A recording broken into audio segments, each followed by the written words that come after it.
മോഹിനിയാട്ടം കലാകാരൻ RLV രാമകൃഷ്ണനെ അധിക്ഷേപിച്ച കേസിൽ നർത്തകി സത്യഭാമയ്ക്കെതിരെ കുറ്റപത്രം. കന്റോൺമെന്റ് പോലീസ് കുറ്റപത്രം ഉടൻ കോടതിയിൽ സമർപ്പിക്കും. സത്യഭാമയുടെ അധിക്ഷേപം സ്ഥിരീകരിക്കുന്നതാണ് കുറ്റപത്രം. സത്യഭാമയ്ക്കെതിരെ പട്ടികജാതി അതിക്രമ നിരോധന നിയമപ്രകാരമുള്ള വകുപ്പുകളും പോലീസ് ചുമത്തിയിട്ടുണ്ട്. മുൻവൈരാഗ്യം കാരണമാണ് RLV രാമകൃഷ്ണനെ നർത്തകി സത്യഭാമ അപമാനിച്ചതെന്നുറപ്പിക്കുന്നതാണ് കുറ്റപത്രം. രാമകൃഷ്ണനെ സത്യഭാമ അപമാനിച്ചത് പട്ടികജാതിക്കാരനാണെന്ന ബോധ്യത്തോടെയെന്നും സത്യഭാമയുടെ വാദങ്ങളെല്ലാം തെറ്റെന്നും കുറ്റപത്രത്തിൽ പറയുന്നു. കുറ്റപത്രത്തിൽ സത്യഭാമയ്ക്കെതിരെ 20 പേരുടെ സാക്ഷിമൊഴിയുണ്ട്. സത്യഭാമയ്ക്കെതിരെ പട്ടികജാതി അതിക്രമ നിരോധന നിയമപ്രകാരമുള്ള വകുപ്പുകളാണ് പോലീസ് ചുമത്തിയിരിക്കുന്നത്. ഈ മാസം തന്നെ കോടതിയിൽ കുറ്റപത്രം സമർപ്പിക്കും. സത്യം ജയിച്ചുവെന്ന RLV രാമകൃഷ്ണൻ പ്രതികരിച്ചു.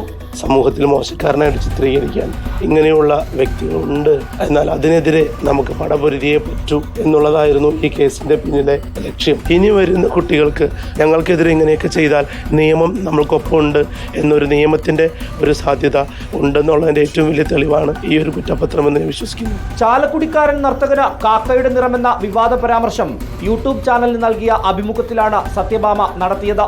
ഇയാൾ പഠിച്ചതൊന്നും പഠിപ്പിക്കുന്നത് മറ്റൊന്നുമെന്നായിരുന്നു അടുത്ത പരാമർശം. സംഗീത നാടക അക്കാദമി ചെയർമാനായിരിക്കെ KPSC ലളിതയുമായി കലഹിച്ച കലാകാരനെന്നും സത്യഭാമ പറഞ്ഞിരുന്നു. വിവാദ പരാമർശം നടത്തിയിട്ടും ഖേദം പ്രകടിപ്പിക്കുവാനോ മാപ്പ് പറയുവാനോ സത്യഭാമ തയ്യാറായിരുന്നില്ല. തുടർന്നാണ് RLV രാമകൃഷ്ണൻ പരാതി നൽകിയത്. തന്റെ പരാമർശത്തെ ന്യായീകരിച്ചും അത് രാമകൃഷ്ണനെ ഉദ്ദേശിച്ചല്ലെന്നും വിശദീകരണവുമായി രംഗത്തെത്തിയെങ്കിലും പോലീസ് വിവാദ പരാമർശം RLV രാമകൃഷ്ണന് എതിരായാണെന്ന് കൃത്യമായ തെളിവുകൾ കുറ്റപത്രത്തിൽ നിരത്തുന്നുണ്ട്. റിപ്പോർട്ടർ, തിരുവനന്തപുരം.